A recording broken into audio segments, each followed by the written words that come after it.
ជំរាបសួរពុកម៉ែបងប្អូនអរគ្នាបាទថ្ងៃនេះនាំអារម្មណ៍ពុកម៉ែបងប្អូនទាំងអស់គ្នាបាទមកមើលនៅស្រូវរំដួលបាទស្រូវរំដួលក្រោយភូមិពុកម៉ែបងប្អូនអរគ្នាបាទពុកម៉ែបងប្អូននេះស្ដើងណាស់ពុកម៉ែបងប្អូនអើយវីដេអូមុនមិនន័យថាគេព្រោះវគ្គមុនដើមរបស់គេខ្ពស់ទិន្នផលគឺវាដឹងតែល្អហើយគួរល្អគួរវែងអញ្ចឹងពុកម៉ែបងប្អូនអរគ្នាបាទអញ្ចឹងហើយក្រាស់ហ្នឹងមានន័យថាវាបែកគុំទៅហើយនឹងគេដាក់ជីទៅវាល្អគួរអញ្ចឹងបានន័យថាទិន្នផលគឺវាល្អអញ្ចឹងពុកម៉ែបងប្អូនហើយអានេះបាទវគ្គក្រោយវាចេញដែរតាមពិតរំដួលវាចេញល្បាគ្នាទេគ្រាន់តែថាមុនក្រោយគ្នាតិចតួចអញ្ចឹងពុកម៉ែបងប្អូនអរគ្នាដល់ខែវាចេញគឺវាចេញហើយវាចាំអីទេអញ្ចឹងពុកម៉ែបងប្អូនទោះបីយើងធ្វើមុនក្រោយគ្នាកន្លះខែមួយអាទិត្យអីគឺវាចេញតាមដំណាក់កាលរបស់វាអញ្ចឹងបាទនេះរឿងស្រូវរំដួលហើយស្រូវនេះបាទគឺស្ដើងពុកម៉ែបងប្អូនមុនដំបូងគិតថាព្រោះហ្នឹងវាក្រាស់ណាពុកម៉ែបងប្អូនតែដោយសារដីនេះវាធ្លាប់ធ្វើ OM ដល់ទៅពេលយើងព្រោះទៅចំពេលភ្លៀងខ្លះទៅវាពូជយើងអត់សូវដុះទៀតវាកប់ពីអីហើយដល់ពេលអញ្ចឹងទៅអាស្រូវបង្រួសរបស់យើងហ្នឹងគឺវាដុះមកអញ្ចឹងណាអាស្រូវចាស់ OM ហ្នឹងវាដុះមកវាលាយជាមួយនឹងរំដួលអញ្ចឹងវាមាន2ម៉ូត2មហាហើយអញ្ចឹងណាពុកម៉ែបងប្អូនអរគ្នាបាទអញ្ចឹងហើយឥឡូវនេះមានន័យថារំដួលយើងគឺវាស្ដើងទិន្នផលអត់សូវបានទេពុកម៉ែបងប្អូនទាំងអស់គ្នាបាទមើលនេះរឿងអារ៉ោកអារ៉ាដើមអំបិលមើលឃើញទឹកឃើញដីអញ្ចឹងណាហើយត្រូវខ្យល់ល្មមវាអត់មានពិតគ្នាបានទេគឺវាដួលត្រេតតែម្ដងពុកម៉ែបងប្អូនអរគ្នាបាទឃើញនេះខ្យល់បក់អញ្ចឹងវាមានដួលមានអីបាទរំដួលដូចខ្ពស់ដងនោះក្រាស់ពុកម៉ែបងប្អូនគឺអត់ដួលតែម្ដងបាទអត់ដួលទេបាទអញ្ចឹងមានន័យថាទិន្នផលអានេះបាទទិន្នផលអានេះគឺអត់សូវបានទេ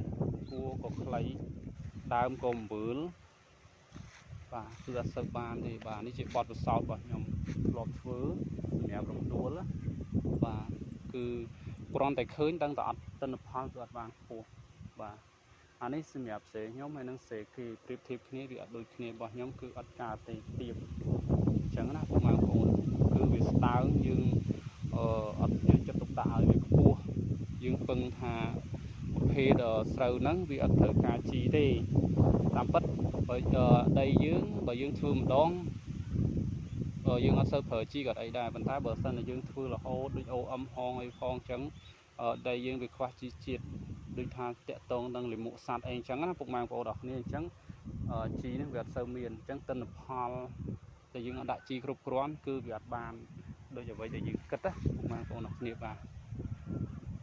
ត្រូវស្រែធំប៉ុន្តែទិន្នផលអត់ល្អហើយវាមានលាយជាមួយនឹង OM នៅក្នុងហ្នឹងប៉ុន្តែអាហ្នឹង OM ថាតិចទៀតវាទុំទៅបាត់ហើយ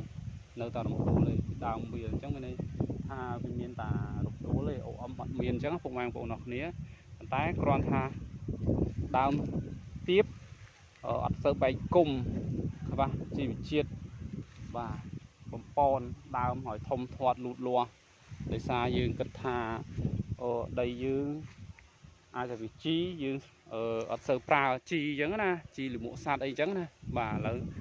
គឺអត់បានដូចអ្វីដែលយើងគិតទេពុកម៉ែបងប្អូនអរគ្នាបាទនេះសម្រាប់ស្រូវរំដួលបាទអញ្ចឹងពុកម៉ែបងប្អូនឲ្យគាត់ធ្វើគាត់ដឹងហើយប្រភេទដីអត់ដូចគ្នាការដាក់ជីអត់ដូចគ្នាហើយតកតងទៅនឹងថា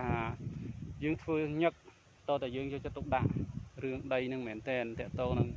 លាមកសត្វជីគីមីក៏ដែរយើងដាក់បំពន់ឲ្យវាដិតដល់ណាអញ្ចឹងទិន្នផលក៏វាបានប៉ុន្តែនេះគិតខុសធ្វើខុសអញ្ចឹងពុកម៉ែបងប្អូនបាទនេះជាបទពិសោធន៍របស់ខ្ញុំទុកនៅវគ្គក្រោយបន្តទៀតបាទអញ្ចឹងអរគុណច្រើនពុកម៉ែបងប្អូនជម្រាបលាបាទ